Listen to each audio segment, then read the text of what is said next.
Hello, everybody. Welcome. Thank you so much for joining. We're just going to hold on a couple more minutes until um, we get some. Ooh, I've got. See, I'm glad I do this because I catch the problems. Um, so we're just going to hold on a couple minutes. I'm going to grab myself another drink. And we're going to be talking about Chapter 2, Ritual and Sanctuary, Section 7, the Festival, maybe getting into Section 8. Depends how much we chat and who's on and everything. So we'll be on and chatting in a couple minutes. If you are looking for the PDF, it is in the Discord. If you're new and just on the stream, you can join our Discord if you're already joined and you just didn't know where the PDF was. It's in the book discussion section. It's pinned, so it is totally there for you. We'll be back in a couple of seconds. And if you're looking for the page numbers, I think I have them here, but it's section 7, so of chapter 2, just like it shows on the white topic section here. So we'll be back in a second.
the audio will be on stream.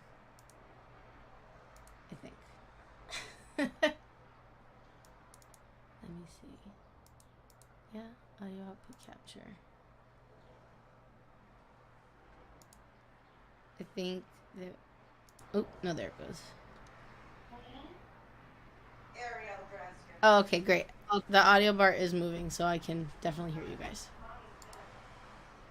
So, let me just change the view here.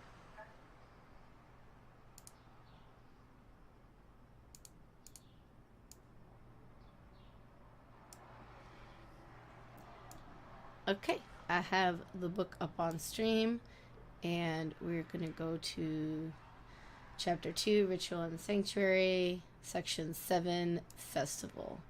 Jane, by the way, are you, out of curiosity, are you caught up on the reading? No. No worries. You know, I don't think you have to have read anything previously for this section, or any of the sections to make sense, so... did you grab the PDF from the book discussion channel and the notes link? I can send them if you don't have them.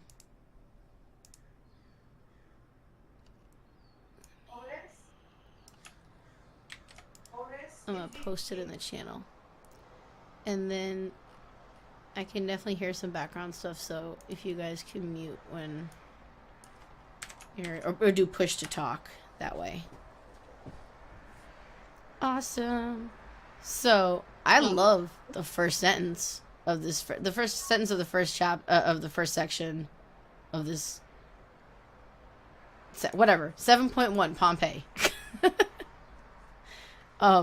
I love this first sentence. As the sanctuary articulates space, so the festival articulates time.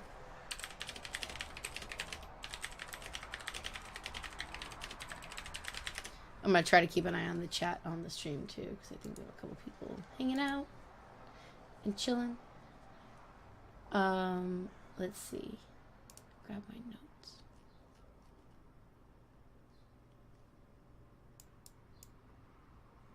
Guys, I did 5 pages of notes for this chapter. It's ridiculous.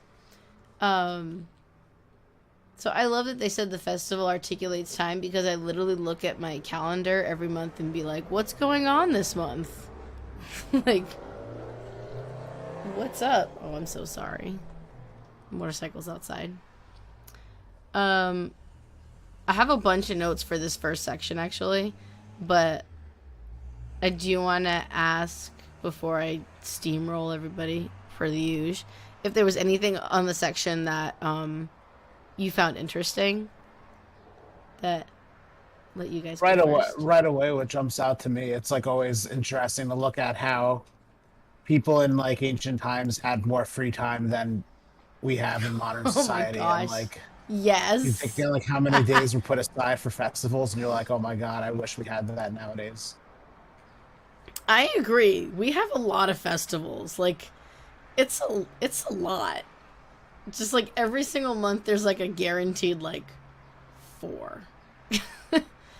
Like beyond Numenia and Hecate's Daphnon and Agath, like besides those, I feel like it's like a guaranteed like 3 or 4 like every month. Yeah. Which also makes sense, because for a long time the daylight, you know, was when you could do work, and then after that, like, you couldn't do a lot because there wasn't electricity. So, of course, what you do, you start a bonfire and do some parties. Or clean up after the last one.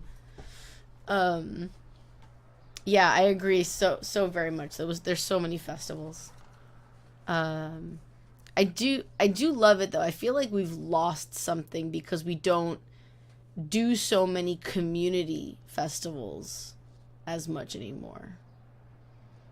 Or rather, it's not in my area. They do exist, but like they're like usually small and localized. Like, I don't know, like there's a lot of block parties in New York. Like that's the thing that happens all the time. Where like randomly like they'll shut down blocks. Oh, really? Like, like a couple weeks ago, the Greek church has like their Greek festival where they'll like Mm-hmm. they'll do stuff like that. Yeah, I also go to, there's like 2 festivals a year that the local Greek church does. I go to those. I was thinking actually also things like car, uh, old classic car gatherings, things like that. But even those, like, I usually find out about them because I'm literally passing by and I'm like, oh look, there's something there.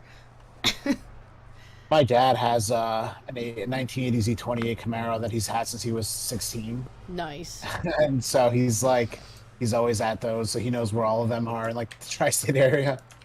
Yeah, I've been actually looking for stuff near me, but I love that. I love that those exist. I feel like they're obviously they're done by they're put together by individuals, and it's not one of the things I remember from this chapter at some point in here, and I know I copied it out, but that it is that these festivals are paid for by the city.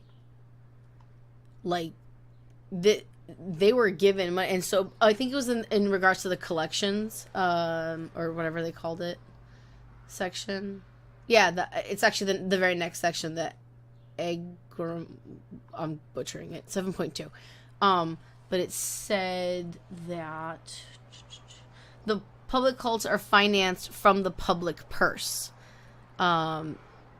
And I was thinking about that, and I was like, yeah, that makes total sense that back then, especially to like keep the spirit up, that they had these festivals that were actually money was put aside for them because it was a community get together, and there was that's groups come together setting themselves apart from others.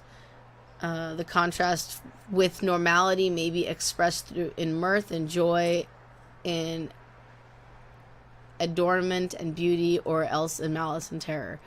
I love that it talked about like that these celebrations are in contrast to normality. And the fact that they were like state or whatever they're paid for by the city.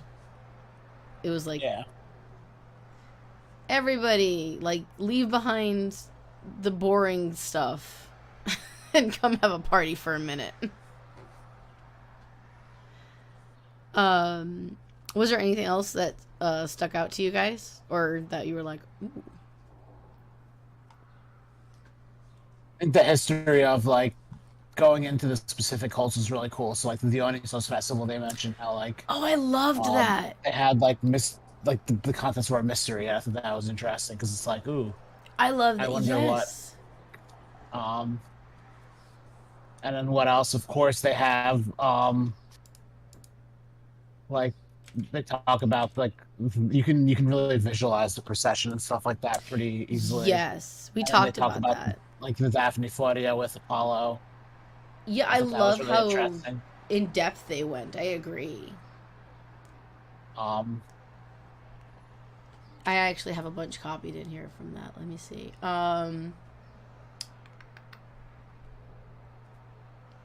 In the Demeter and Dionysus cult, covered containers. This is what you referenced actually. Whose contents are known only to the initiate are carried around in connection with the mysteries. The round wicker work basket with a lid. Kist? I don't know. And the veiled winnowing. Joyous songs of antiquity, of ringing voice. What? I had something by mistake. Oh, sorry. No worries. The veiled winnowing fan, Leeknon. Am I saying this right? Leekneon. If I don't see the word, but I'm guessing it's Leekneon. Oh, here, hold on. I'll just copy the sentence for you and put it in the VC chat. There you go. This is actually the section you were talking about, so you're welcome to just read the whole thing out loud. Oh, Leeknon and Leeknofori. Leeknon and Leeknofori and Leeknofori. Leeknofori, yeah. I thought that was really cool too, and then I also had in the notes another section. Above all, the procession almost always includes the victims for the sacred work and the festal banquet, aka meat. There was another section I wrote. I copied out.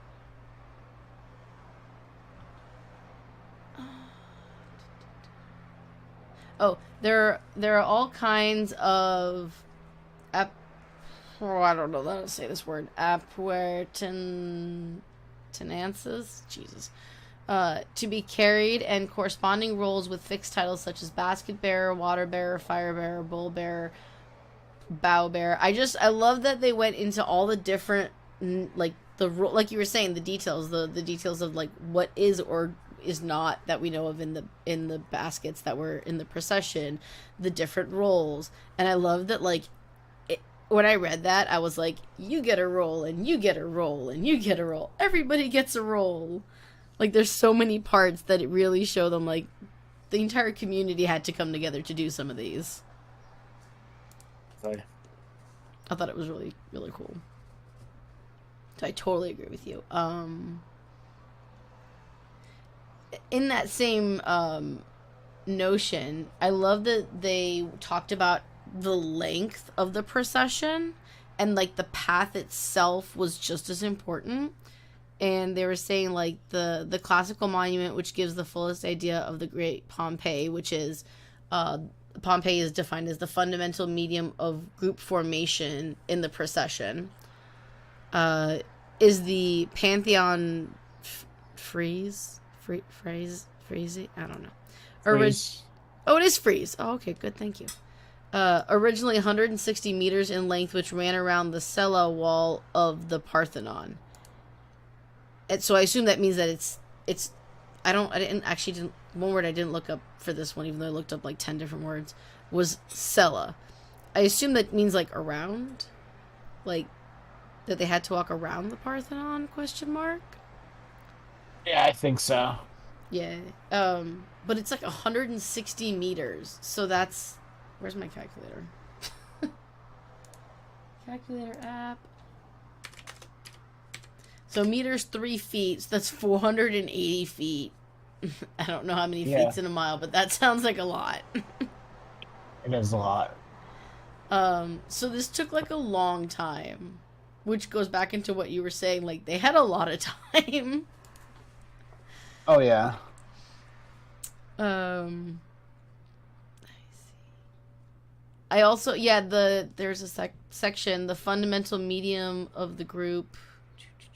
I want to find the section because I remember a while ago we were in one of the book clubs, we were talking about how once we're just gonna say Waleter, it's his first name. Once Waleter got into the writing, like it started flowing really well, we were really in awe of the descriptions, which of course we mentioned again now, but also the respect that you hear in his descriptions of some of the stuff. Like this one, which is literally the second paragraph. The fundamental medium of group formation is the procession, Pompeii. The active participants separate themselves from the amorphous crowd, fall into formation, move towards a goal. Through the demonstration, the interaction with the onlookers is scarcely less important than the goal itself. Hardly a festival is without its Pompeii. I just thought that reading that for me made me feel this, like, I could feel the level of, like, awe, and as if you were, like, standing there as they, like, walked, and the interaction with the onlookers is scarcely less important than the goal itself. Like, it's not just about the festival and the people watching, and it's about doing the thing. So yeah, I don't know if that was interesting to anybody else. Yeah, definitely. Totes, did you so I love this chapter because I feel like I learned a lot more about the festivals than I've ever learned before, and I love that it meant, because it's June. The new year, the Athenian New Year is on its way. It's like the last day of the month. And so for reading about, at the beginning of the year, the Pantheonic procession presented the goddess with a new robe, the peplos, me see if I can just scroll down to that section. First off, I just found a new reason to buy myself some clothes. Second, I was like, oh, that's interesting. I didn't know that. I mean, I knew that anything could be an offering, but that they specifically, like this, were giving clothes to the gods, specifically on this day. I don't know if it reminded any of you guys of, like, when you're, like, August or July, when you're getting ready for back to school as a kid, and you had to get new clothes. Yeah, it totally makes sense. Right? Show of hands, who's buying new clothes after this? I also didn't know that there was a myth about Apollo slaying a dragon. Oh, yeah, the python. I didn't know this one. I didn't know this until I read this, and I was like, I'm sorry, what? I thought that was really what? cool. Apollo slaying the dragon? Yeah. It was in section 1. Let me find the... It was very brief, but it was talking... It's referencing it. Mythology associates these games also with funeral games, with a local hero whose death had occasioned the first celebration, Pelopos, or... Oh, goodness. Oh. Here, I'm just gonna... Can you help me, please, Mentalize? I'm gonna put it in the text chat. I just can't. Pelops or, mouse. In a mouse. Thank you. I would have not gotten that. In Olympia. Blah, blah, blah. A bunch of names that I can't... I'm just gonna skip over those as I am completely inept. And I'll post them in the text chat just so you guys see it. Someone and somewhere and someone on something. And in Delphi, the Python dragon. Palemon on the Isthmus. So, Nemea is where Hercules slayed the lion. Nemean, yeah, the lion. And then the Isthmus is like probably referencing Corinth, where there's now a canal on the Isthmus. There was not back then. I did not know that. Thank you so much. Yeah, and in Delphi, the Python dragon. As a matter of fact, the Agon as a transition from the aspect of death to an aspect of life is intimately connected with the various sacred rituals. And then, like, 2 paragraphs down from that, it talks about... Where is it? I literally just saw it. An event... It's talking about, like, events and activities that were done. This is in section 7.5. It references... Did I put that in the wrong section? Hold on, sorry. I thought there was one previous. There is. It's in section 1. My search just took me to the wrong section. Sorry. In section 7.1, Pompeii, the second page, very last section, it says Apollo himself is called Baybearer. Another word I can't say. And the myth tells of how the god himself brought the purifying bay, I assume this is bay leaves, to Delphi after slaying the dragon. I'll put that in the chat too. Do you guys... That's bay leaves, right? That's... Am I... Yeah. Yep. Oh, yeah. So yeah, I thought that was cool. I was like, what? And it references the hymn to Apollo. So that I'm gonna have to go look that up later. But I was like, what? Sounds like Mentalize that you know a little bit about that. Yeah. So basically, that was just like the festivals at Delphi. I'm pretty sure. Okay, cool. But it wasn't a... Was it a dragon? Like Yeah, it was like the Python dragon. It's like like a giant serpent dragon thing.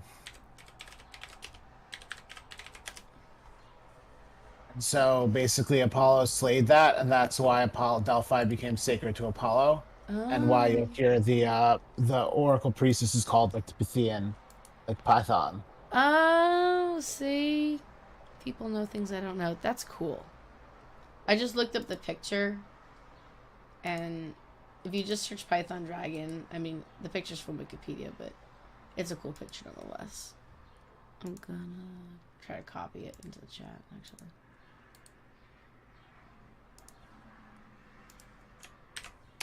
And I'll put it in my notes, too. And I'm gonna add these notes to the Google Note page, obviously. I just have a Word document that I was using, so I'll copy this out later. I love the interesting thing that I don't love it, but it was like not that I hate it, but it's just the thing. The processions with cult images are more the exception. So I thought that was interesting in section 1 that like it is made very clear between the last chapter and this one that we do not need to have images for anything. Like, you can do processions, you can do festivals, you can do house worship, and you don't need to have diddly squat. I thought that was I thought it was interesting that it's like really being said over and over again. Yeah, and especially it's an emphasis for modern folks because like we have like a tendency to want to make like everything fancy, and I'm especially guilty of this, like a fancy altar with all different statues, and it's like Yes. you don't really need that much. Just your reverence and love for the gods.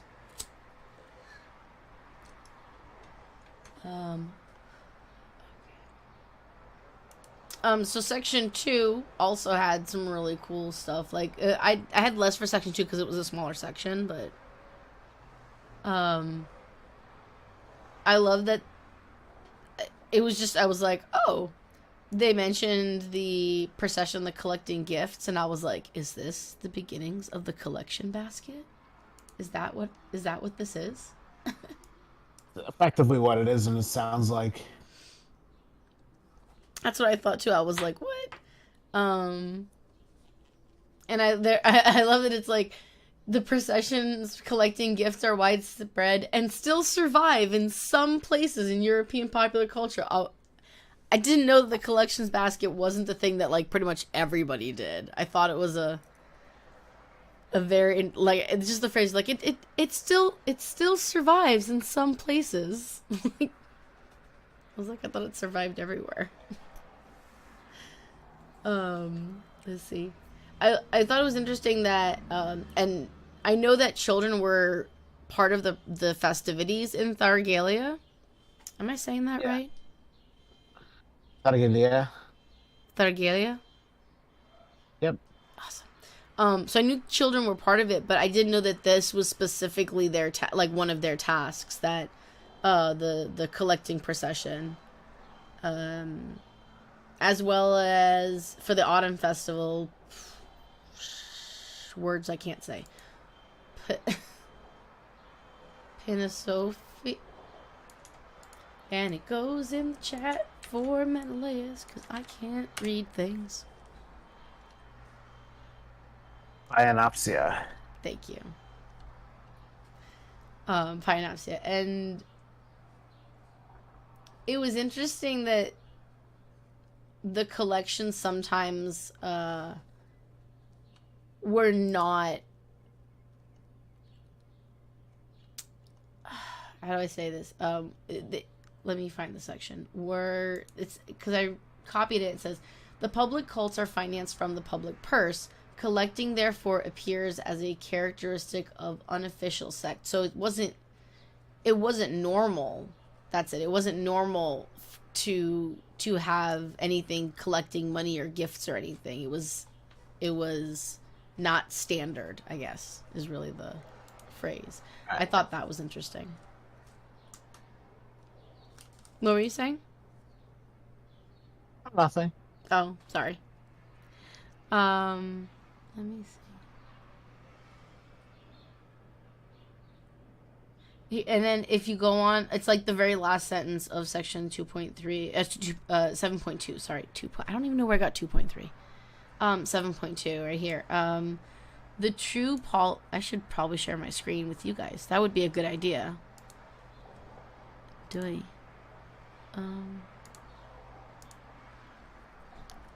How have I never thought of this, Menelaus, in all of the times that we've chatted? I don't know. Oh my goodness. Well, I thought of it now. Anyway, the true polis Greek treated them with disdain, them being like the collectors. So I thought that was really interesting that it was like, this is not the normal. And it was, but I guess it doesn't say necessarily why they treated them with disdain though. Or did I miss that? Yeah, it doesn't really go into that. I was confused by that as well. Yeah, I didn't know why this was so bad. I mean, I guess you can be like, oh, well, you already have money. Why do you need my money or stuff? But at the same time, man, I just love the juxtaposition of our religion. I really do. Because at the same time in the last chapter, weren't we discussing about how all of these like gifts and stuff were given and it was a status symbol? But like if you could give this stuff, but I guess if like the collectors came, like asking for it was not good? Question mark. I didn't quite get it either. Let's talk about dancing instead. I love how 7.3 they really hammered in like dancing was important. Like it was. They said it like over and over again. That not a single ancient initiation festival can be found that is without dancing. They were very aggressive in that, I feel.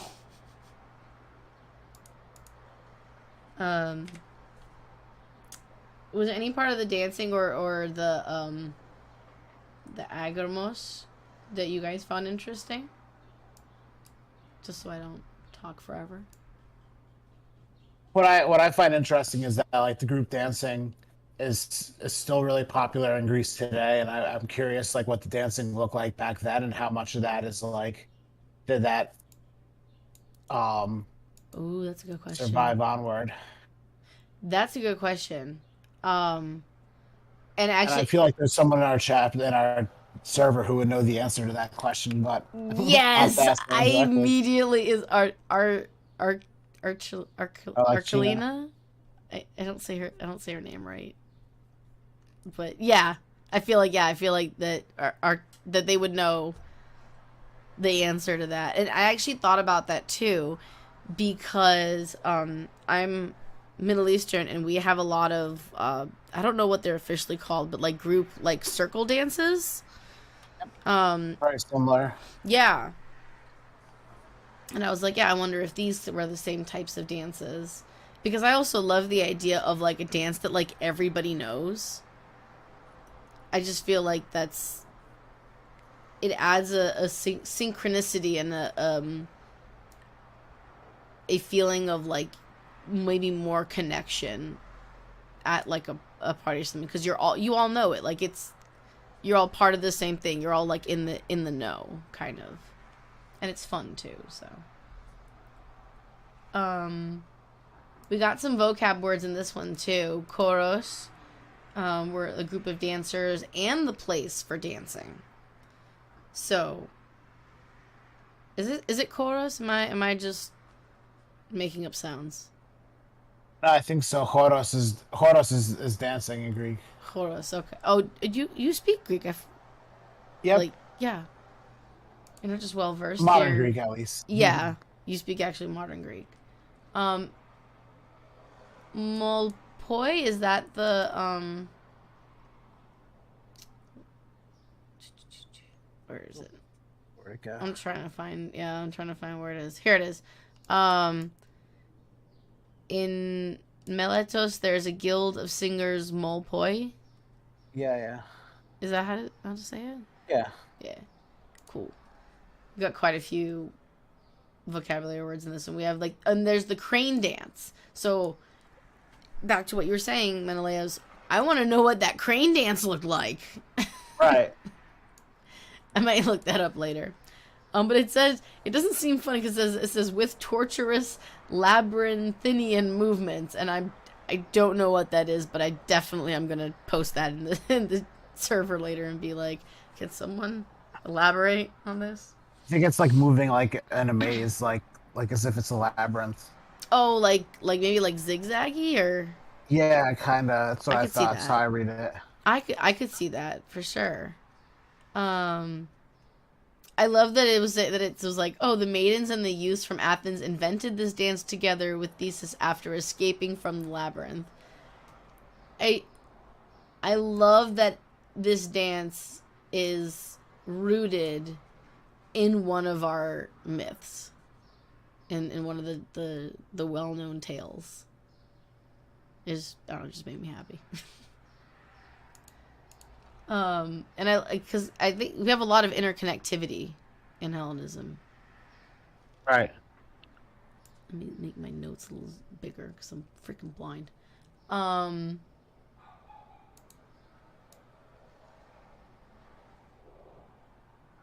Oh yeah, there's another one that's it talks about a dance from Athena, or for Athena. Yeah. Here it is. Yeah, when Pallas Athena leapt in full armor from the head of Zeus, she brandished her shield and lance in a war dance. And in imitation of this divine origin, the war dance... Nope, not even gonna. Would you like to take a stab at that one, Menelaus? I would have never gotten that. Ferihi? Yeah. Awesome, thank you. I would have butchered that to death. So the war dance is performed at her festival such that I now, like, I didn't want to print this book. I really didn't, because it's so long. But I definitely think I'm going to print it and bind it, because my dad has a binder, and tab it out, because my brain went, I need to write this down for the next Panthenia. That. There's a lot of repeating letters in that one. I feel like this is very confusing for anyone with even a little bit of dyslexia.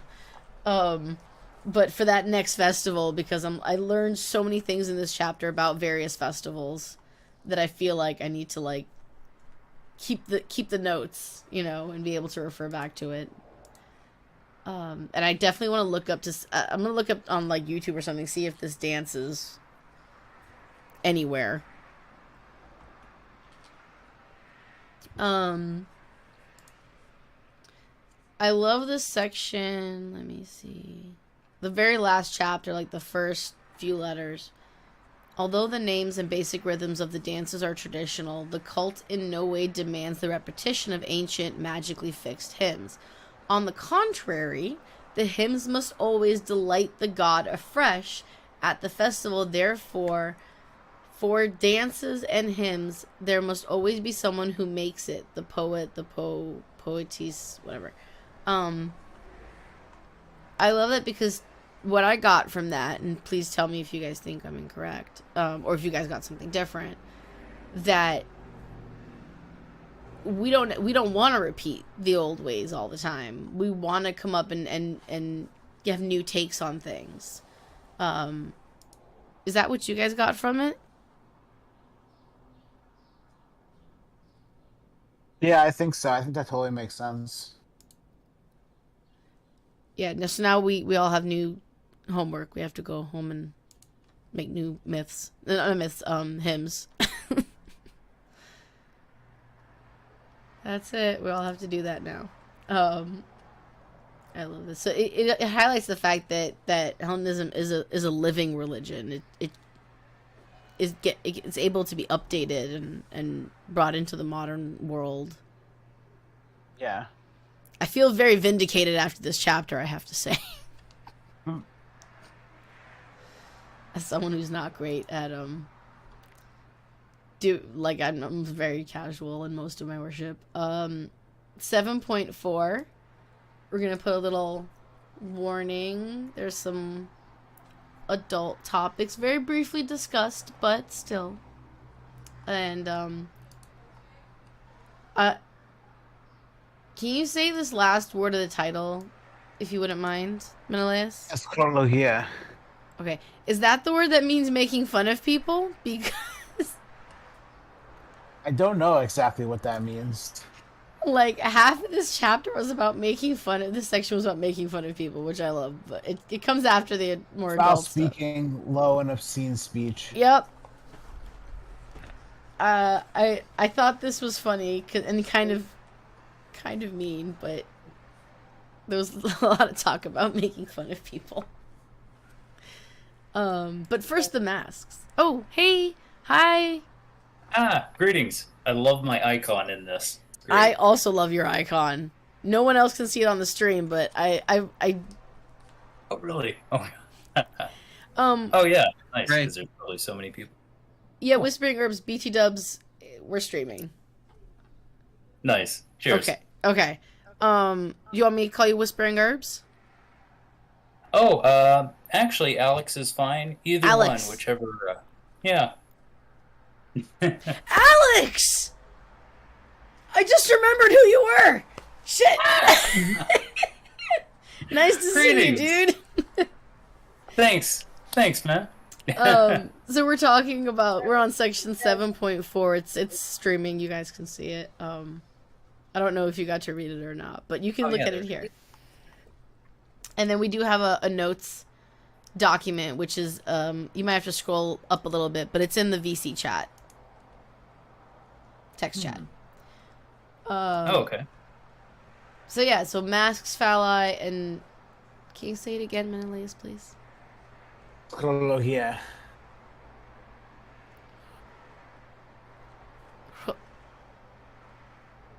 The A word, which means making fun of people. I thought about it for a second. I'm like, nope. I love the first sentence of this chapter, though.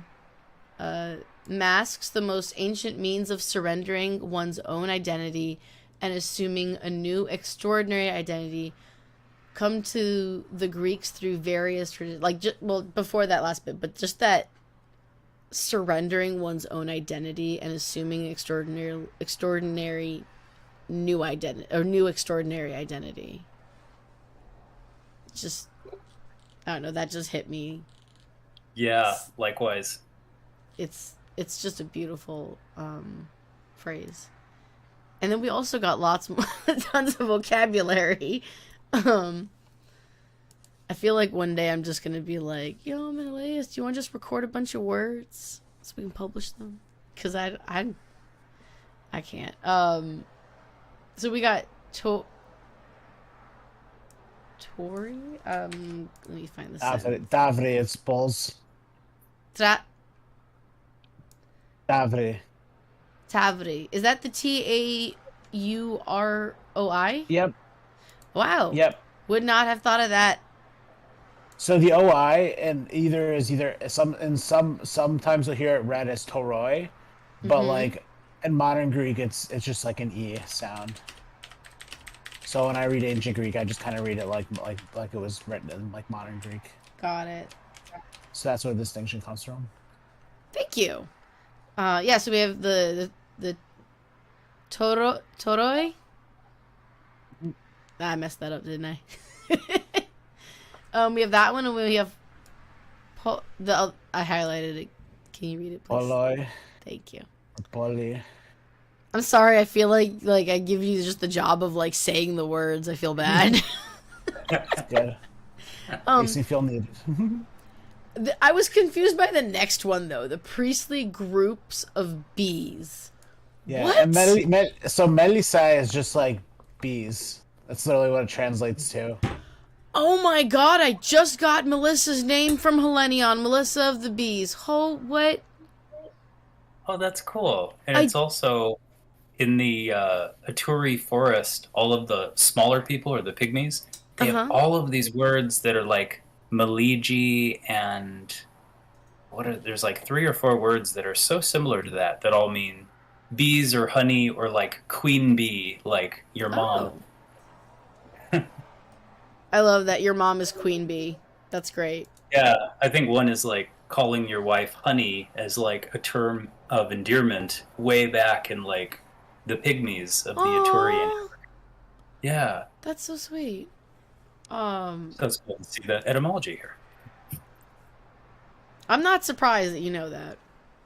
Well, thank you. But it also mentioned about, like, literally, I think, like, the next a couple sentences later, actually, the hybrid creatures, because it talks about the different types of masks, like, different animal masks. And I never thought of a donkey mask, for the record. I was like, oh. I figured cows and pigs, because they're sacred. Aren't cows and pigs both sacred to Hera? Yeah. Yeah, I figured that one. But I thought that it was interesting that they noted the hybrid creatures such as centaurs and pans are in reality masked figures is highly probable. And someone literally just asked about Pan in the server. It was something not related to this, but I thought it was interesting. And yeah, like, what do you guys think of that? Do you believe that centaurs and Pan and other creatures were real, or do you think that they were more likely like masked figures, like masked people, or could be both? Like I wouldn't be surprised if they were real, but I'm also wouldn't be surprised if it was, me personally. They were ancient furries confirmed. I was gonna say, I think like Pan as a deity, like the individual Pan as like a real deity, I just envision as like a deity in the sense of real as any other deity is real, in the sense of like how deities are. But I think like I agree. When you think about mythical creatures or like satyrs in general, I think then you're talking probably more likely masked people. That's what I was thinking about, satyrs. I couldn't remember the word. Thank you. Oh yeah, right. Yeah, I agree. And I would like to think that they were also real creatures, but yeah, I wouldn't. I agree. It was highly probable. Oh. I kind of feel like that there's always some truth in things that we know nowadays. Mm-hmm. I agree. And then there's so much that, because a lot of this, in the text, there's all these citations and references to in the past, not in this section so much, but like talking about. Oh no, that actually does right below it, the terracottas and the proof of what occurred, and we're just like translating it. And so, like you said, there's definitely could be some truth. Like same thing with the myths. Everyone always asks, like, do we believe the myths are like real, like they're fact? And I think we've talked about this before. That, like, so I would agree with you, Jane, that like probably some of the myths were true, but I don't take it literally. I don't know if you guys do, or what do you guys think? If the myths are literal, I think, or not. Not to jump in if someone else has a thought too, but yeah, actually, I was just thinking, I wasn't expecting someone to be like, oh, could there have been any real, partial truth to some other beings of this nature? I think like Rupert Sheldrake and Terence McKenna, when they would talk about imbibing certain sacred substances, and then Terence would put his fingers together and say, in ancient Greece, they had experiences in the sacred groves of the nature spirits, or, and he would talk about his own experience or others, and surmise that in ancient times that some of these accounts of dancing with certain characters were real and not just people wearing masks. And so maybe some of those dialogues, theosophical dialogues, and like Terence McKenna and Rupert Sheldrake might be kind of things you'd enjoy for that line of inquiry or thinking about that. They were affected by things they imbibed for the experience. Yeah, they would put forth that by drinking or having DMT or something, that the mind would perceive other entities or forms of consciousness around one, and they would say that they weren't just hallucinations, but were like nature spirits in a more literal sense. So that was an interesting... like being able to see them? Yeah. Got totally. it. So I will kind of be a bit more open-minded to thinking about that now that you're bringing that up. Yeah, that's a really good point. Did you guys have, Jane and Mentalize, did you guys have any thoughts on that as well? No pressure. No, I love what you said, and I'm a big fan of like Terrence McKenna and that type of thing. So I'm definitely cool with those theories coming in. Cool. One day, I promise to test it for myself. Through a reputable source, of course. And this is very, very timely, reminding me of a chapter in my sci-fi to get working on. Nice. Glad we could help. Let's see. Time travel. Right? Oh my God, you're right. That totally has to do with the question of the week. Yeah, the question of the week, the time travel one. That would be cool.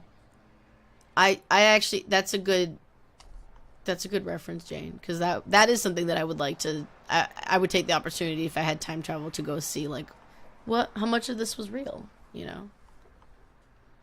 I feel like that's one of those don't meet your heroes things. Right.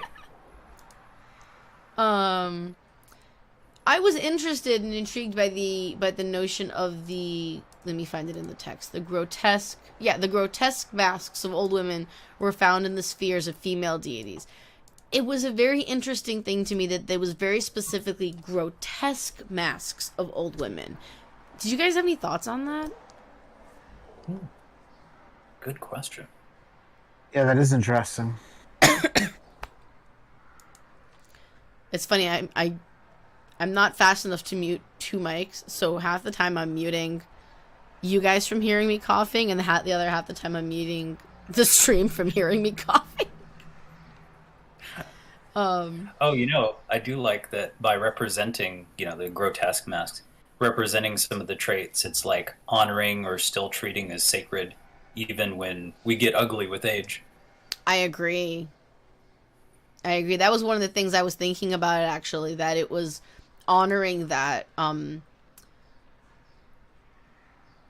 elderly wisdom, if you will. And said that, let me see here. I was interested that specifically in the veil of it, because it specifically says in the sphere of female deities, especially Artemis.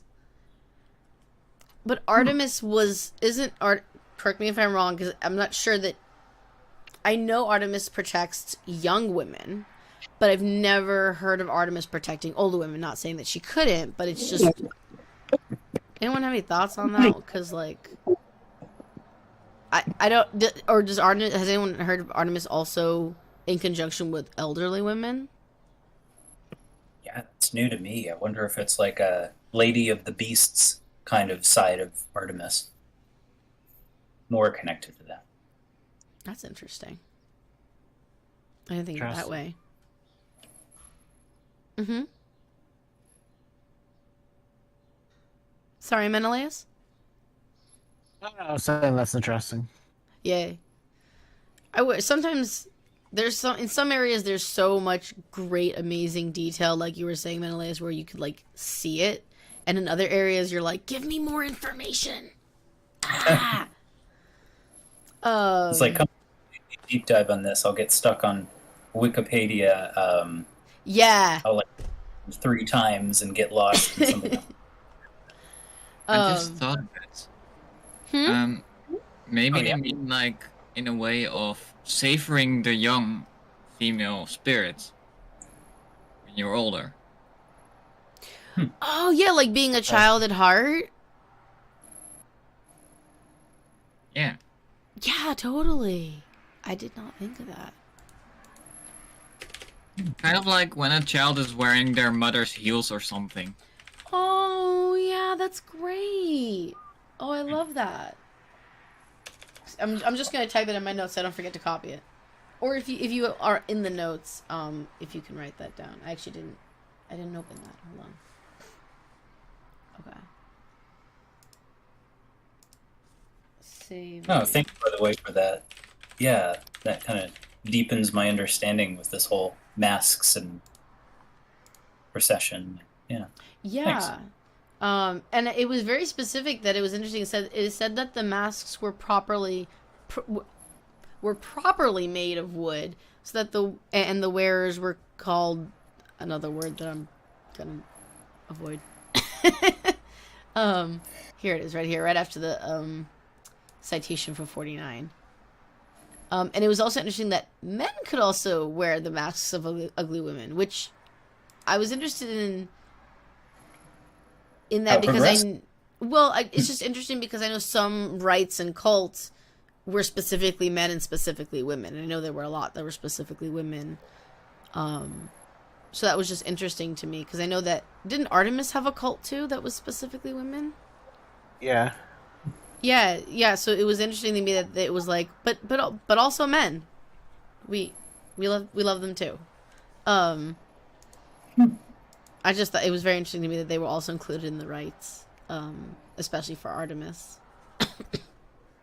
Yeah, I love how just psychologically healthy that is. To here, you come on, put on the mask. Everyone, right? It's Pride Month. Everyone's included. Yeah. So I love that they went onto the Gorgon heads and just a little thing. I actually 3D printed a Medusa, like, hanging head that, like, to hang up on my door and stuff. So I was like, yay, we're on the Gorgons. Wow, that is wild.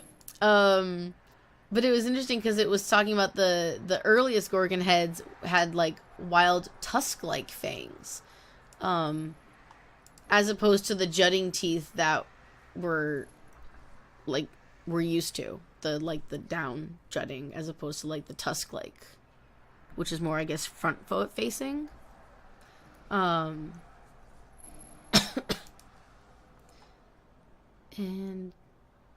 I was going to ask if anyone had any idea about this section. If the 3 avenging goddesses, Praxazukai, were worshipped in the shape of heads, these will doubtless have been pot masks of this kind. First, I don't know this avenging goddesses. Does anyone have any idea on that? You don't have to, because I'm obviously clueless. I don't.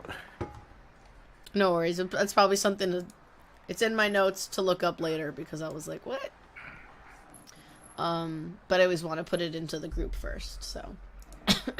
I do love the descriptions, though. Its own sign with the apoth... I can't say words. With the round goggling eyes? Googling eyes? And the lolling tongue, which I realize is not the same lol that we know. It's not LOL.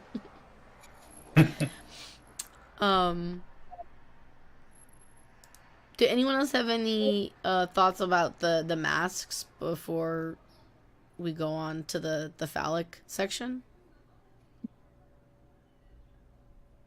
Okay. I have one thing I just want to point out about the masks before we move on then. Which was this one of the last sections, discussions of it. Very similarly to the beginning. I just love how he wrapped this up. The mask affects a transposition into a new and unknown world, but apart from the petrifying Gorgon, this for the Greeks is not so much an uncanny and unsettling world as a world of absurdity and aggressive obscenity. There's so much in that. It's like a 4-line sentence. Talk about run-ons, but it's beautiful. I thought it was really beautiful.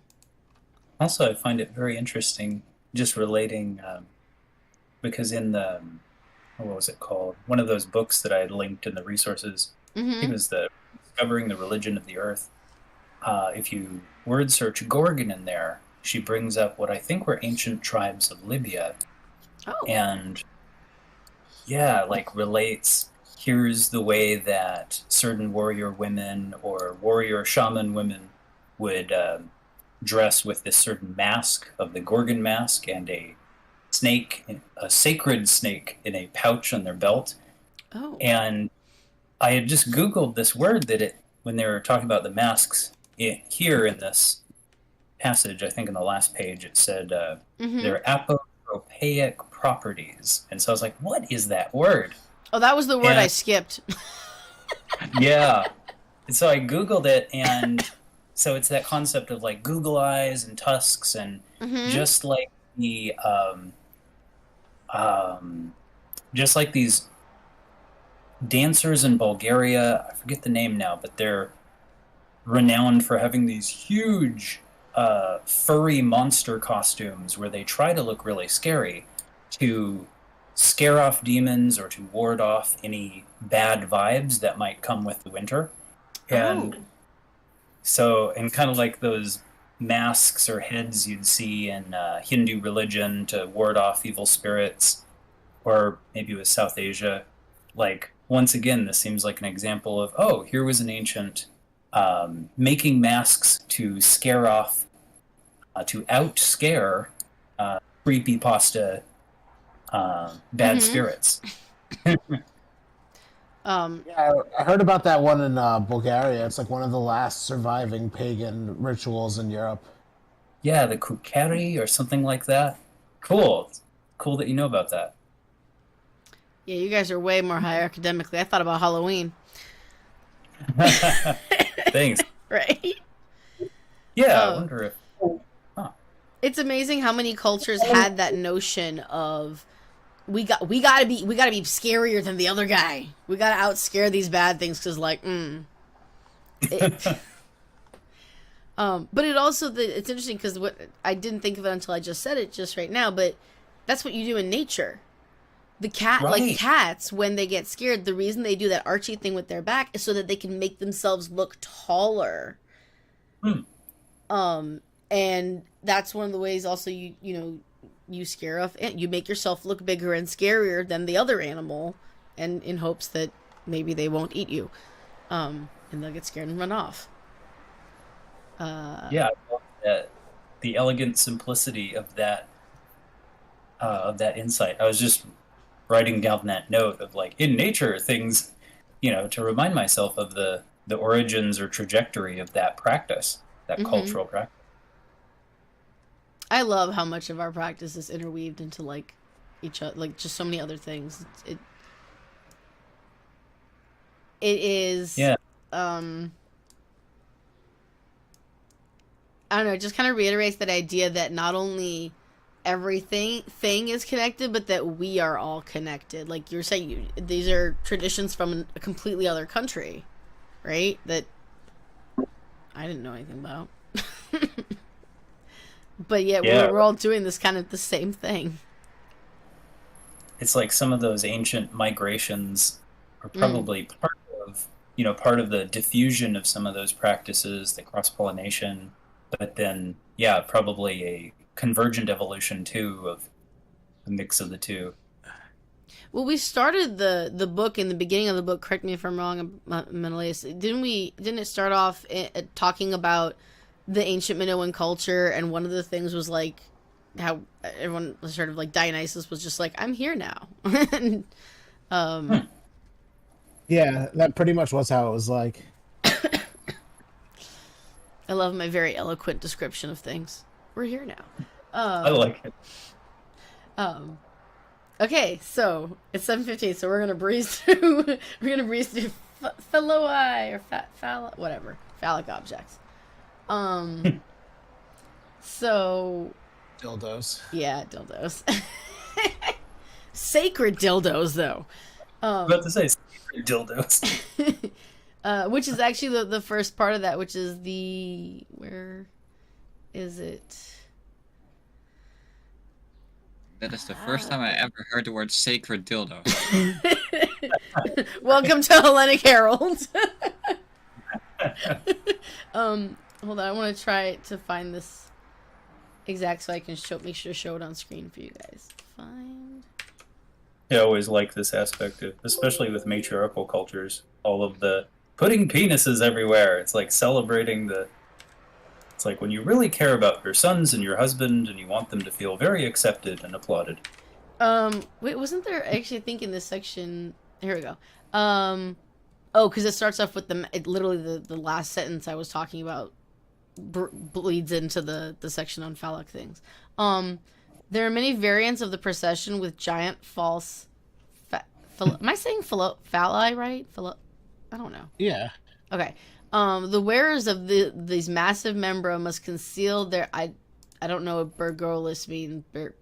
Whatever. The identity. Bourgeois. Huh. Is that bourgeois? I think so. Is Yeah, that like how a you class spell that? identity. Oh shit. That makes sense. That makes sense. I forget what being very bougie means, but but I love this, like, by smearing themselves in soot or bran or by wearing masks. So not only the physical mask, but also like soot, and that reminded me of how eyeliner was originally made. It was charred wood or soot with water. That they used to, like, the mask that we put on ourselves and makeup and things like that.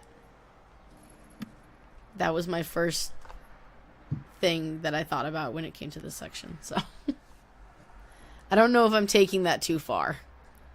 But that is, yeah, that's very interesting. In order to, oh, I have such a hard time talking like X-rated, but in order to wear it, you got to put on some makeup. It's interesting. Right? And I love the masks representing drunks. That was quite funny to me. I don't know. I was like, we're making fun of the drunk people, even though 90% of our festivals have a ton of wine. And it was interesting to me that they said that the masks and the phalluses also go together in the satyr costume. And that's all they said on that. So I was like, okay, what else? Can we have more description with the satyr costumes, please? And then I was just floored by the next sentence. But even in the Artemis cult, the girls, there were girls who appeared in phallic attire. Which I would like to know what phallic attire is besides something that, like, put around your waist. Like, I don't. Yeah, so it's like phallus is power symbol, but it's like that masculine, like a masculine power or vibing symbol. So to dress in attire that's more that masculine energy, perhaps. Perhaps, yeah. I was just, again, the contrast of Artemis with the phallic objects was very... I love the juxtaposition. It's like my favorite word. I like how they say clown-like mummers, and I was like, oh, cool, mummers probably connected with some popular Diddy Rambos. And I'm just like, now you're making shit up. What? Well, I love because this whole section had this air of, to use their own word against them, buffoonery. It was something. Oh, what interesting rituals. Be right back. I need to grab a drink. No worries. I did want to... What is it? The parade? Here. Where they parade a mock nudity with their buttocks padded out in an exaggerated way and indulge in all kinds of buffoonery. That was the sense I thought was really funny. Because I was like, can you just imagine that conversation with the person who is doing this? So I need you to, like, wear a bunch of, like, padded stuff to make your butt look as big as possible. Just, that's your role in this festival. Just, I can't. I like... Sounds a bit like gay pride. Right? I love it. I'm sorry. I immediately thought of buttless chaps. That was my immediate thought when I read this section. It's in my notes. Yes. Wow, I like how this and SoCal Polytheist group, they just always widen my horizons whenever I come to any of these interactive things. Just like, wow, I'm learning so much from this. I've learned so much from this book. Things I didn't... I didn't even think of. I'm learning a lot too. This section had a lot about different festivals. It was a lot. Like I learned so much about the different festivals. So that was pretty much mostly the end of like the phallic stuff, besides the fact that we're talking about any sexual rights were connected to a lot of fertility goddesses and deities. And that hold on, I have notes on that one. Before I get to that. And while you're checking your notes, does anyone get any kind of feedback from my microphone? Should I mute myself when I'm not talking? I don't hear feedback. To me, okay. You're louder than Menelaus or Jane. I don't know how to fix that, to be honest. Actually, that's not true. I do know how to fix that. It's in your personal settings, but don't worry. You're not too much louder. It's not that bad. Oh, okay. Alrighty. Sorry, not to distract you. No, not at all. So the other thing that I was looking at was the Iambos on women, which I thought was really funny. They were saying, as a counterpart to this, there were ugly sayings, another word I can't say, right here, and obscene exposures in women's festivals, especially at Thesmorphia? Yeah, I think that's right. As the women celebrate on their own at the expense of men, the antagonism between the sexes is played up and finds release in lampoonery, which, if you didn't know what that was and don't want to look it up, don't worry. I did. And lampoonery is a written attack ridiculing a person, group, or institution. They graffitied shit, you guys. Wow. Nice. They mocked each other in either that was what I thought of, like graffiti, or like if you guys have seen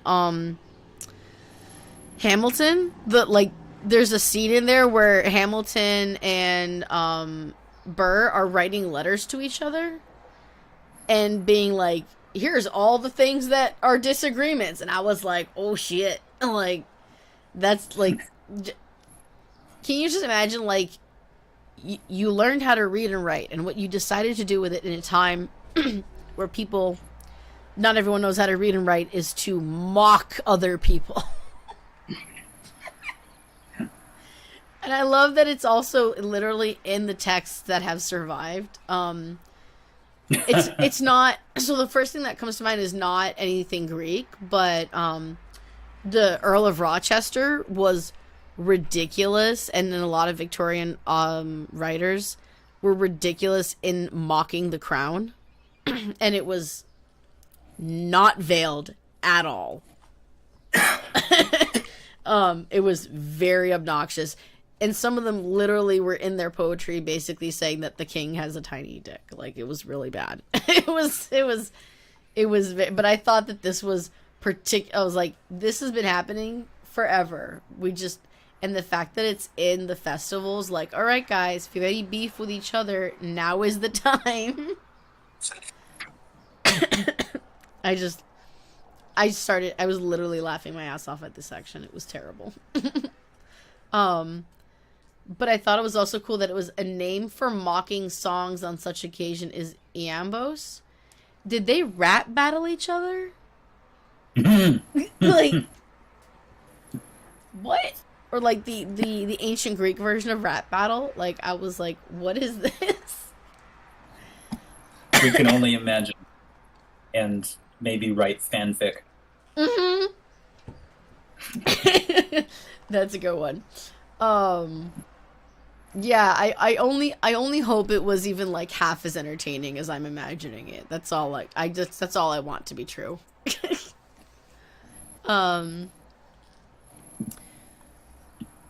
Let's see.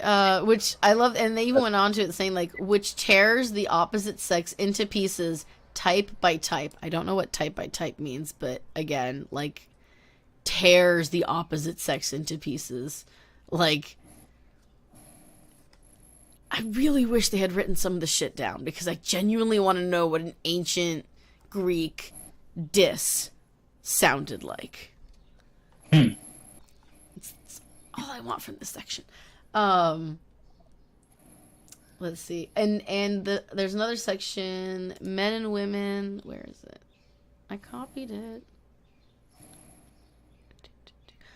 On the island of Anafi, however, men and women jeered at one another at the sacrifice for Apollo Agalites, a practice initiated according to legend, again, by the slave girls of Medea, during the Argonaut expedition. This is like the second reference of like slave girls making shit up in this section. I'm just saying maybe they knew some shit. I don't know. Cultural transfusion, diffusion, captured peoples sharing their culture. But I love, if you didn't know what the word jeered meant, because I didn't, it means to make rude and mocking remarks, typically in a loud voice. They were catcalling each other, you guys. Am I wrong? Am I just like having too much fun with this? Does anyone else think? You're bringing the text alive. I definitely agree. Oh, good. Thank you. I'm like, am I just too, I don't know, funny or making things fun? But yeah, so jeered is a new word I learned. So much vocabulary. I love it. They mentioned also the Dionysian festivals again. Man, you can't get 3 words into Hellenic polytheism without talking about Dionysus. Right? So the Dionysian festival wagons drove through the streets carrying masked figures who shouted abuse at everyone they passed in a proverbially coarse manner. Thank you, Dionysus. I love it. I just think it's hilarious. To me, it reminds me of like when kids are like up on like a bridge or something and they're just like shouting mean shit at you. Like, I could just see that. Right. I just love, this section is just like, just be mean to each other. It's fine. Oh, that is great to have a day for that. Like we have a day for dressing up, at Halloween. And, yeah. Yeah. Oh, this is great. And then this last section here, I just feel so vindicated by this chapter. The Greek evidence, however, always points most conspicuously to the absurdity and buffoonery of the whole affair. So everyone got it was in good fun. Like, you weren't trying to be a jerk, but, like, it was, they were roasting each other. They were roasting each other. I just found the word. Sacred roast. Yeah. Public roast. Everyone's fair game. There is a conceious descent to the lower classes and the lower parts of the anatomy, mirrored in the talk of mythical maids. Just as pomp and ceremony contrasts with everyday life, so does extreme lack of ceremony, absurdity and obscenity, and a redoubled tension arises between the two extremes, adding further dimensions to the festivals. Similarly, there are sacrifices which demand the very opposite to the usual holy silence, wild cursing, or affected lamentation. By plumbing the extremes, the just mean is meant to emerge, just as the sexes, which greet each other with jeers, are dependent on each other. So much juxtaposition, and also I feel very vindicated in my general lack of formality. And I love that it says like it redoubles the tensions between the two extremes, and then it's it adds dimension to the festival. Like, it's not just this is what we do. This adds meaning and value and depth to this festival. that contrasts with, similarly, there are sacrifices which demand the very opposite, the usual holy sacrifice, holy silence. Like, we can have both. I'm just seeing like really calm poets having rap battles. Right? That's exactly like, okay. Now we have, I don't know, Socrates against Socrates versus who? I know he's a more of a philosopher, but I just feel like we should do that as one of the I'm gonna figure out a way to include who do you think would win in a ancient rap battle some way, that this is gonna happen now at some point. Poor Mentalize. They're one of the mods, and I'm just making decisions here without them. Did anyone have anything to say before we jump through into the next section? Awesome. Oops, I went too far. 7.5, Agon, which apparently means contest. We're talking about contests. I didn't understand the first section. That's probably because I don't know Frederick Knight. I don't know this. Peachy. Oh, awesome. I don't understand this. But the Agonal spirit, I assume, is like the spirit of competition? Question mark? That's what I got from that. And I think that based off of the context, the next sentence is hilarious. The number of things which the Greeks can turn into a contest is astounding. Considering we were just talking about ancient poets, rap battle. It happened. Right? It totally happened. I should probably leave because my computer is super hot. Oh no. Careful. Don't overheat, dude. Have a nice one, everyone. This is so pleasant to stop by and hang out and learn all this stuff. Cool. Thanks for joining. So, thanks for putting a smile on my face, teaching me more about Greek culture. Oh, I mean, Waleter burkert's teaching about Greek culture, but... Yeah. Sorry, I cut you off, Jane. What's up? You too. Yeah.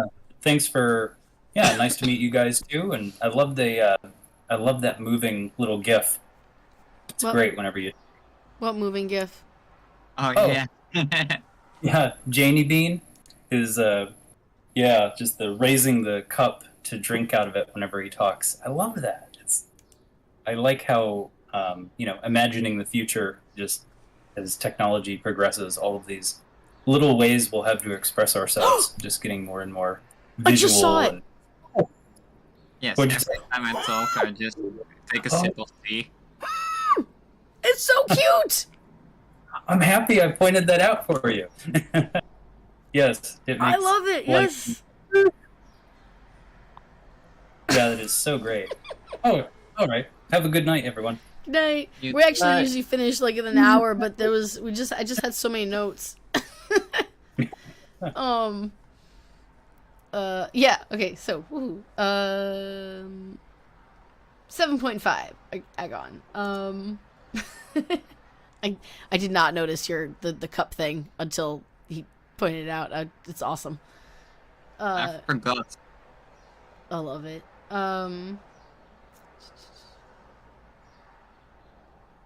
Oh, that's because my notes are too far down. I'm like, why doesn't this make sense to me?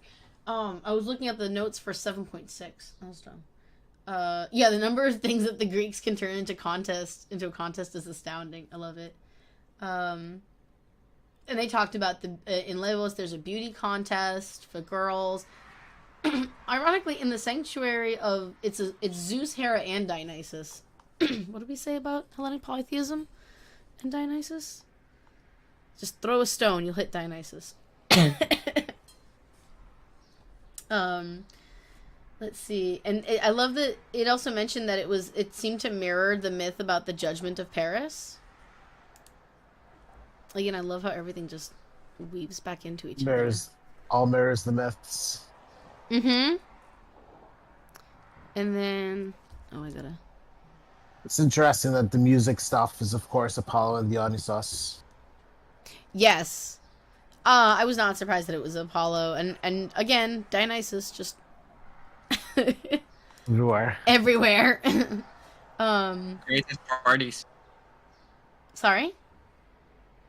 He's great at parties. Yes, he is. I love Dio.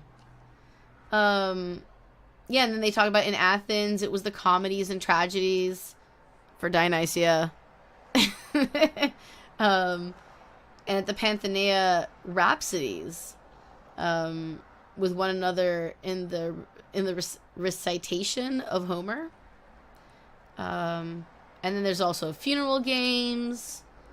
So, like, literally everything. We're also, when I die, y'all got to do some games. Like, I'm literally going to add that to my video will thing later, because I was like, oh, this is totally me. I would love that. That would be.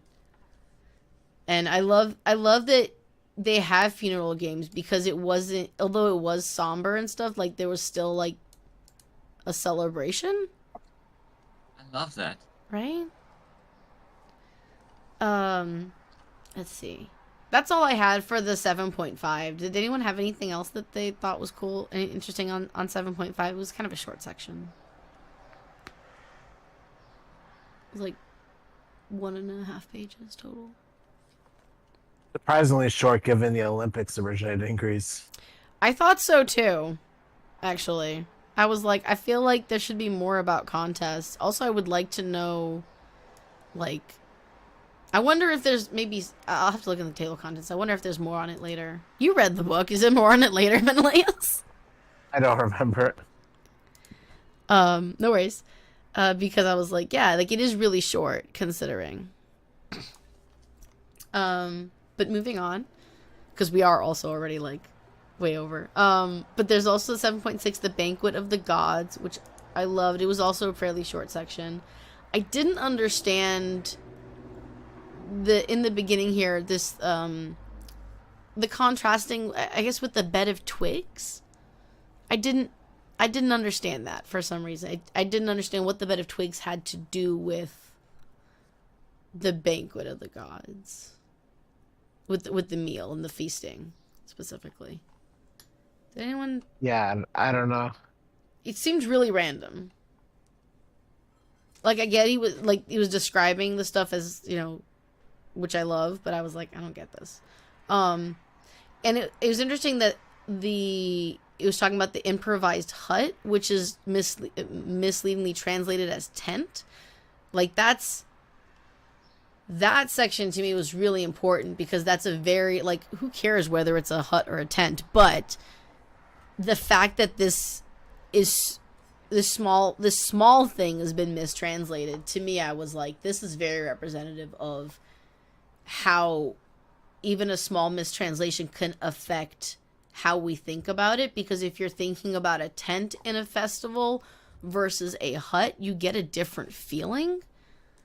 Like, I don't know, hut feels more small, personal, as opposed to, like, a tent. Does that make sense? Yeah. Yeah, so, I mean, we always have to keep an eye on the idea that, like, a lot gets mistranslated. Or optionally omitted sometimes. Like, on purpose omitted. Because of things about the author. And I know early on B was talking about how some of this information in here is not the most accurate, because it's not the most up to date. So this just gave me an opportunity to point that out.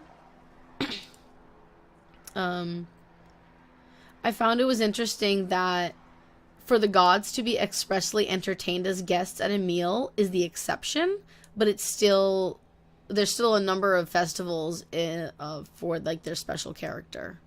And it reminded me, I'm actually listening to the Odyssey right now, and about how when Athena came to to the festival and was like, yo, kick these guys out.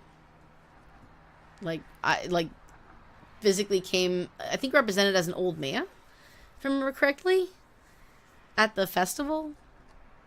Question mark? At the feasting, not festival, at the feast. But, Yes. yeah, I just thought it was really interesting, the idea that very rarely do we say, like, oh, here's, like, a plate for the gods. Like, they have an actual, like, place with us at the feasting. That it was very interesting to me that there's still that. I don't know, like, this is our feast, and, like, their feast is with the sacrifice. It's separate. It's not together. That was the only thing I thought of for this section. Do you guys have anything for the feasts or the banquets? I really like Zeus Philios. Zeus Philios? Yeah. Like Zeus of the Friends. Yeah. I see that reference on the bottom here. Is that we're talking the Zeus Philios? There is the custom meal for heroes. Well, heroes and meals of the dead. Sorry, let me read the whole sentence. Among the Greeks, this is in part more a matter of family custom than polis religion. Along with the Zeus Philios, there is a custom. So Zeus Philios is like it's a meal for friends. Did I miss that? Yeah. Aw, that's cool. Like Friendsgiving. Exactly. We should have more meals to celebrate our friends. Oops. I scrolled too far, sorry. Then we have the sacred marriage, and this is the last section for section 7. It was interesting to me that this is specifically the sacred marriage. And talks a lot about the union between Hera and Zeus, I believe. Yeah. The Eros Gamos, as they call it. It's there it is. Yeah, Eros Gamos. Where is it? I found it on my notes. And I have to find it here. Oh, there it is, right there. This is the second sentence.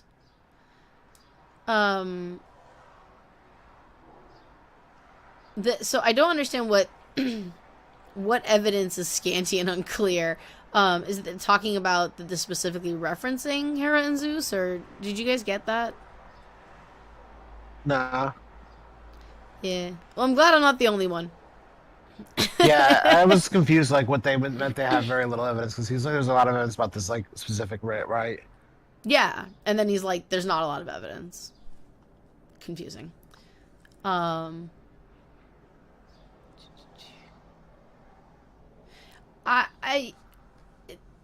and then I got more confused in the next sentence about the Sumerian king and the great. I was very confused about this. How did we? I understand that a tradition of sacred marriage exists in ancient Near East. I get that. I'm sure many cultures have sacred marriages and stuff, but I was confused as to how the Sumerian king or Sumerian sacred marriage relates to ancient Greek. Yeah, they didn't really explain it. They kind of just like took it as like a given with the Astarte Ishtar cult, which was like Aphrodite's basically equivalent. Oh, I see. So they're saying that that's the same cult? It's Aphrodite's cult? I think that's kind of what they're saying, yeah. Oh, okay. Yeah, that makes more sense.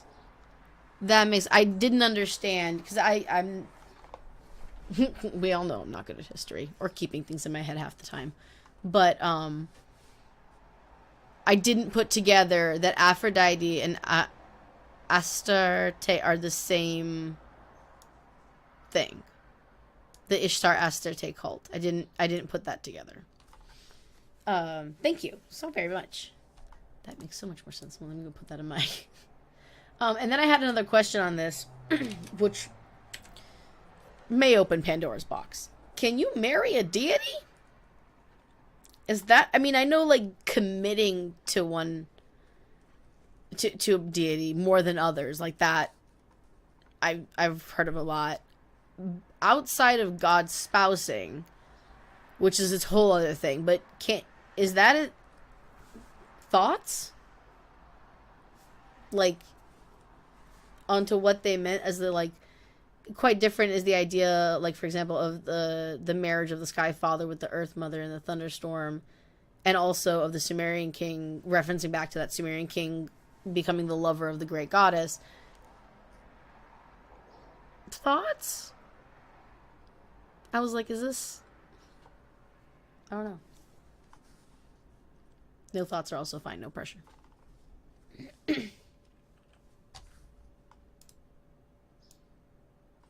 Awesome. We're all confused. Hold on, let me just put the Ishtar cult in reference to Aphrodite in my notes here. Before I forget that.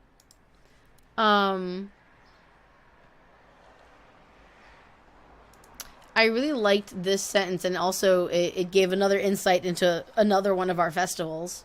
To what extent such a sacred marriage was not just a way of viewing nature, but an act expressed or hinted at in ritual is difficult to say. So I like that. I like the idea that we're talking about, like, a sacred marriage is like coming back to nature. I just thought it was a really nice way of being like, yeah, we're going to come back to, like...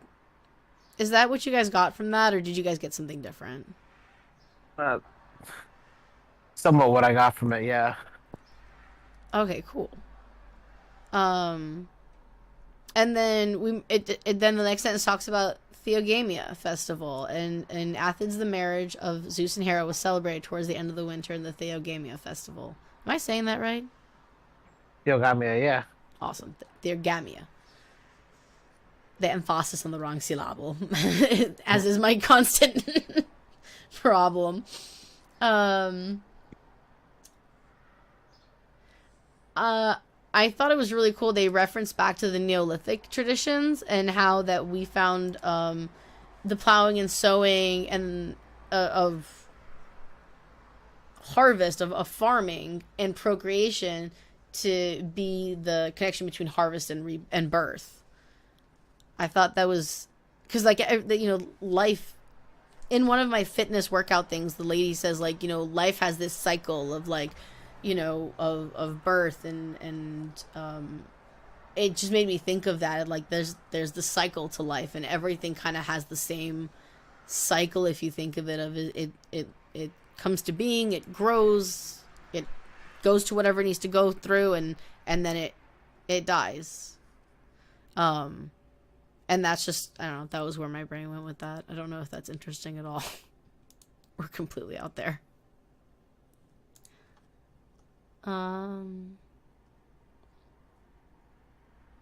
Did you guys have anything from this section that pulled out to you before? I have one more thing that I wrote down for this section. I found it interesting, very NSFW, but that they actually did have real, like, there was actually, like, real sexual intercourse in certain initiations for the Dionysos especially. I love you, Menelaus, because that is literally the last thing I wrote down.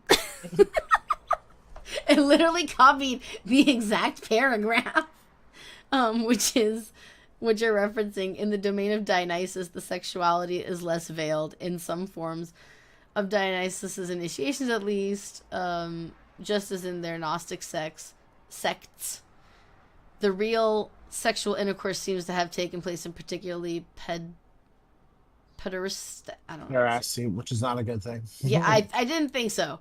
In particular, pederasty, blah, blah, blah. Anyway, not a good thing. But the fact that it was a real thing is very interesting to me, because a while ago, not fairly early on in my Hellenic, but fairly early on in when I was out of the closet or the cupboard or whatever, out of the temple. Oh my god, I love that saying. Someone brought to me the idea in conversation at an adult gathering of the idea of sacred sex, and I was like, I have never heard of this before, please tell me more. And so it's interesting that there's actual historical reference to sexual or adult event in honor of a deity. And also of Dionysus. And I think that's a great a great ending to a great place to end on. So thank you for bringing it up, Menelaus. Did you have other thoughts on it at all? No, I think that pretty much covers my thoughts. Awesome. Any other thoughts, Jane, as well, before we end off? I really love that idea which we just had. Yeah. I love that it I love that we stopped here, that we got here to back to Dionysus. Again. And particularly as it is the first book club that we've done in June of Pride Month, I think it's a great place to end off. So, yay, Dionysus! I'm definitely gonna try to make a T-shirt which just says Dionysus all over it. Oh, nice! Oh, that would be really cool to like just get a bunch of different like colors and just put Dionysus all over it. Maybe even like different fonts everywhere. Yeah. Would you like me to make this a swag? Yes. Yes. Done. I literally was thinking to myself, I'm like, I really need to put some time aside because I have a lot of, like, I don't have a lot, but I have a few designs that are specifically very good for Pride Month. And I really want to do a sale on the store to celebrate, maybe with, like, I don't know, donations or something going to, what was the, it wasn't Jeffrey, it wasn't, oh my god, I can't remember, the Trevor Project, there we go, the Trevor Project. Took me a minute. I was thinking about that, so all right, I've been given a task to make a T-shirt. Awesome. I will definitely buy it. Thank you. I definitely want to make stuff, for people, especially during months like Pride Month, where they can honor not only their own identity, but their, in reference to this work, their deities, especially if they're associated with or have supported them in their journey of discovering their identities, like Dionysus does for many, many people. In my opinion, Dionysus got me one of my partners, so I'm very, very grateful. So, thank you, Dionysus, and thank you all of you guys for joining and for participating, and also especially for Menelaus for helping with the words that I can't word. Oh, let me end let me end my screen share. Awesome. So thank you guys so much, and if you guys want to say bye to the streamers. Bye. Bye. Okay, let me. Bye, viewers.